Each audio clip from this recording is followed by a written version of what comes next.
breaking news, Martin Bakole set to replace Daniel Dubois Saturday night in the heavyweight fight against Joesph Parker. Man, I'm gonna let you predict first, but I just want to get a couple things out the way, man. This is probably off top the best replacement in a high caliber heavyweight fight since Kirk Johnson was replaced by Vitaly Klitschko in the Lennox Lewis title fight back in 2003. This is probably the best late replacement heavyweight guy. And before we get to predictions, BT, you Yeah, look at BT, just ready to drop the knowledge on us all. But yeah, before yeah. we do, remember before when we were breaking down Dubois Parker, I kept talking about even though I gave the edge to Dubois, I picked Dubois. I was hoping Parker would prove me wrong because I didn't want to see Dubois and Usyk again. And I know Correct. was it a low blow? Was it not?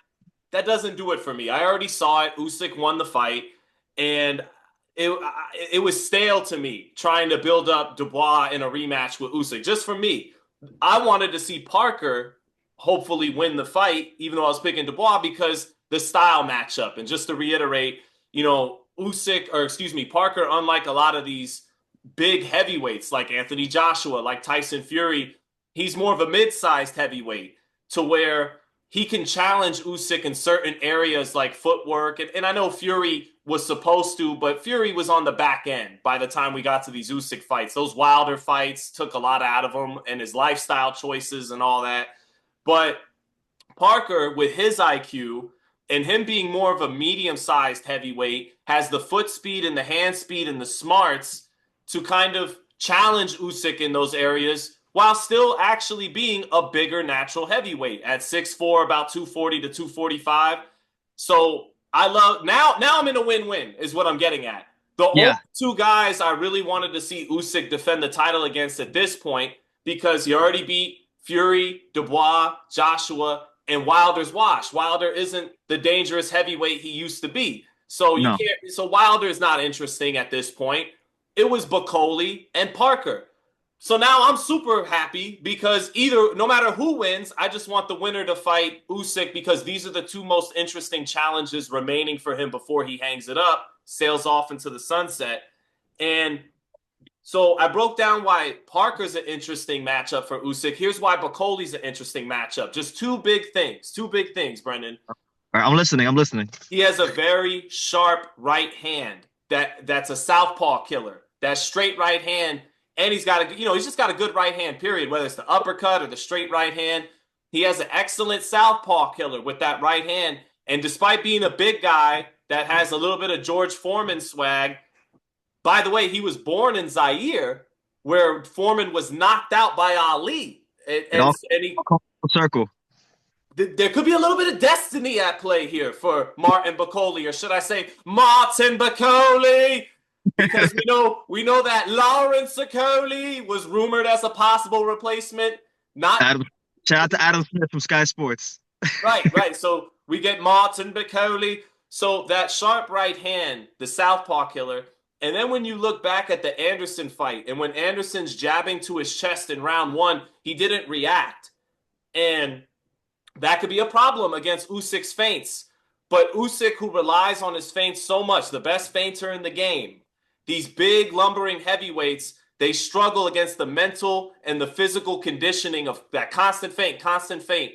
But Coley, if he's able to stay relaxed against Usyk like he did against Anderson, where it's like, oh, you're jabbing to my chest, I don't even care. I don't even care. I'm busy setting up what I'm setting up. I'm not worried about the lead hand jousting. Now, if that's what makes him interesting against Usyk, is if those feints that make heavyweights bite and bite and bite and react and react and react, if Bakole's durable, and because if he's not reacting to the feints, he's going to get touched up. But if Yeah, he's able to withstand what Usyk's dishing out, and if the feints aren't stopping him from lining up Usyk for what he's trying to trap and he's trying to set up, just those two things alone make him very much a threat to Usyk. The power and the sharpness in his right hand, the southpaw killer, and the fact that he's a relaxed heavyweight who might not bite and react on every feint the way other heavyweights do. Anyways, your thoughts. so I want to echo what you said. I think this is the best replacement opponent since Vitaly Klitschko stepping in for Kirk Johnson. Um, it really like I've been following Martin Bakole a lot longer than a Me, lot than yeah, not most just you. people. Yeah. Most like I've been following him when he fought like Tony Oka in France and all those kind of fights, and he made his reputation with these sparring stories of him beating up Anthony Joshua and sparring and these kind of things because he was one of those guys that middle those mid-tier heavyweights who's high risk low reward, and he's actually one of the fighters where I feel like for all the criticisms I have had of Turki Al-Sheikh, I feel like he has been the biggest winner in all this because he's been afforded the chance to have a real career because of Riyadh season. So I give credit where credit is due. Um, it makes this whole thing makes me believe that all those things he said about sparring was true. Because any man that would be willing to step in with Joesph Parker on 3 days' notice, Yeah, Kirk Johnson or Vitaly had 2.5 weeks yeah. for Lennox, right? So 3 days. I mean, I know it's heavyweight, so people will say like, oh, well, it's not the same as like, let's say Josh Padley, who's in a fight Shakur. He has to worry about being on weight. Yeah. But still, it's the big boy division, and there's that one punch factor. And if you're not at your optimum weight, you can't operate at your peak performance, right? And so when I break down the Parker and Bakole fight, I actually like this fight a lot more because Martin Bakole, one thing about him is he does have some George Foreman in him, but I think one of the things that makes him so dangerous is that Martin Bakole fights hard for as much of the round as humanly possible. That's been the one thing with his career is he always makes the most of every single round, and he can knock you out with either hand. He can come, his punches can come around the guard, the uppercut, the straight right hand on the middle. He's very physically imposing. And so you look at Joesph Parker, the 3-fight run he's on. I mean, we talked a lot about Benavidez and the run he's on with fighting the guys he's fought recently, but look at now Parker. He's went from Zhang, Wilder, now he's fighting Bakole. That's three of the most murderous punchers in the heavyweight division. And Sean, really and truthfully, like I know there's a lot of guys who have great resumes at heavyweight. I think Parker, he's got a discussion for maybe having, as far as who he's fought, maybe the Yeah. best resume of his era in the heavyweight division. There's literally nobody he hasn't fought.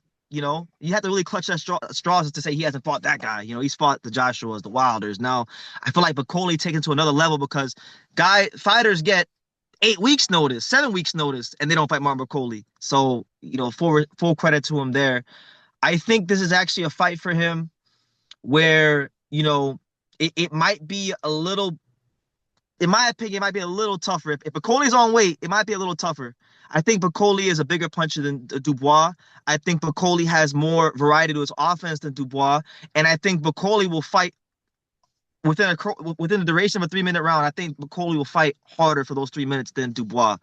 So it really just depends on if is Martin Bakole at his best, most optimal condition. And if he is, Parker's gonna have his hands full. I haven't had a whole lot of time to flesh out who I think would win the fight because it just happened like today. But I just know it's gonna be a great fight. I would probably still very slightly lean towards Joesph Parker. Because I think if Bakole can't hurt him, if Bakole can't like put him on his ass, I don't think he's gonna outwork him to a decision. But I don't know. I need more time to break it down, but it's a great fight.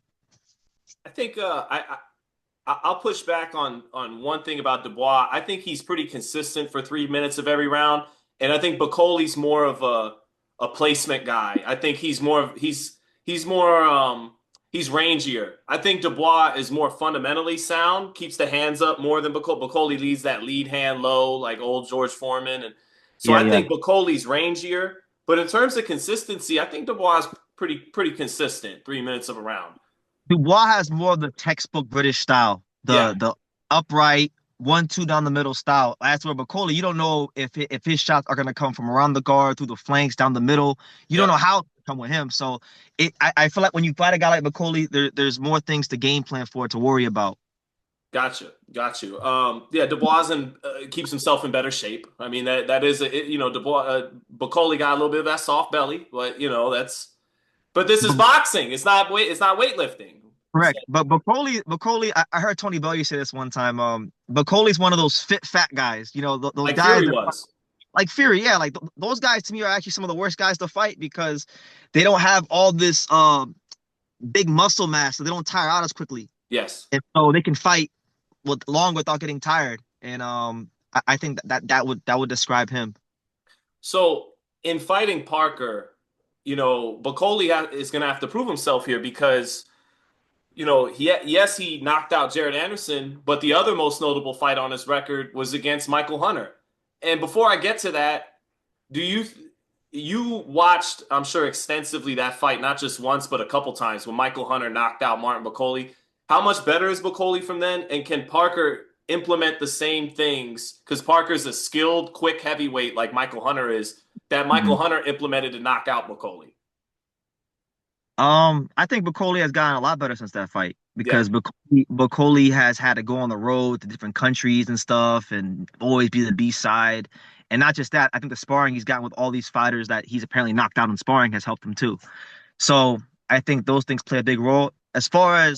Parker, as far as Parker doing Michael Hunter on Bakole, I think he can. I think he can.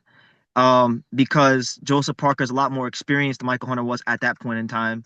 I think Joesph Parker too is, in my opinion, I think he's like I told you the last time we talked about Parker. I think he's actually in his prime right now because of the Andy Lee effect and the amount of times he's been fighting. He's very match fit and match sharp. So I think that the only thing I'm worried about Parker is because I saw that apparently he's heavier than he's ever been. So Mm. I don't like that. That part kind of worries me. It's like when you're a smaller heavyweight and just in boxing in general, speed is power. How fast your punches get from point A to point B. That is your punching power. So I don't like him being heavier because I feel like that can take away from his speed. And if his speed ain't there like it's supposed to be, that will play into Bacole's hands. So that's something to look out for. But as far as him doing the Michael Hunter, I think he can. It's just that I don't know if he could do it with this current weight he has on him. Yeah. We'll see. Parker, he's the antithesis to what he went up against with Anderson in a lot of ways. Like Parker's gonna try to do everything Jared Anderson should have done against Martin Bakole. Move, give angles, counterpunch, not try to bang it out with this monster from the Congo. So yeah, he's gonna try to do that. I like Martin Bakole. If I'm being honest, when I've interviewed Francis Ngannou and Efe Ajagba, when Ajagba first got to the States, he was very humble, and then got a little bit of I don't know, got a little bit of shine and spotlight, and he Yeah, became less humble. And Ngannou, Francis Ngannou, when I've come across him, he could be kind of a jerk. Awesome fighter. I mean, he arguably beat Tyson Fury at 0-0 as a professional boxer. So I certainly respect the man and what he's done as a fighter. But a pretty little bit of important. a jerk when I've come across him. Bakole is super warm and inviting and likable. Big teddy bear Yeah, beyond yeah, knocking motherfuckers out. Big teddy bear of a man. And there's a chance for him to accomplish something truly special. Being born in the place where Ali knocked out Foreman and getting compared to Foreman, Africa is got to be a wealth of talent for boxing in Africa, but their infrastructure is so rough out there. Very few fighters outside of Azuma Nelson, Iquarte, Bakole himself. They very rarely do they get to make it out of that continent, despite the talent that is there. And correct. Bakole got this huge, parade thrown for him when he beat Anderson. If he were to capture the heavyweight title, get past Parker, and somehow beat Usyk, that might literally inspire a whole continent of young, tough kids to box. So that'd be a beautiful, thing to play out for him. It really would, and I always say this on my channel a lot that I think because I always hear people on Twitter and in the boxing community on the comment sections they always like, oh well, the American fighters have it the hardest or the Mexican fighters have it the hardest. Everybody wants to like kind of play the victim, but I've always said the fighters that have the most odds stacked against them are the Africans Mm. because they have to work their way up to the mandatory spot. They're not nobody's picking the litter, and when they break through, to me, it's the true underdog story. And I've had a chance to like yourself interview a couple of African fighters myself, and it's rough. So I would love to see Bakole break through and really become the heavyweight champion because I think it would really influence a whole generation of fighters. And I think he's someone that has the personality to really be a net positive for boxing in Africa and the heavyweight division and just boxing overall. This is a guy I watched it for many years. This is a guy that nobody would ever call out. He'd be right there at 7, 8, 10 in the rankings. So, um, I'm looking forward to seeing what he does.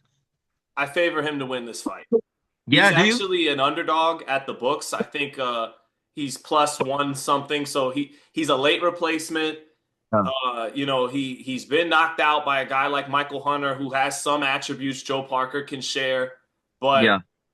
I'm gonna go with Bakole. I'm gonna go with Bakole. I like the lead hand low, sniping with the right hand. I like his fluidity and calm in there.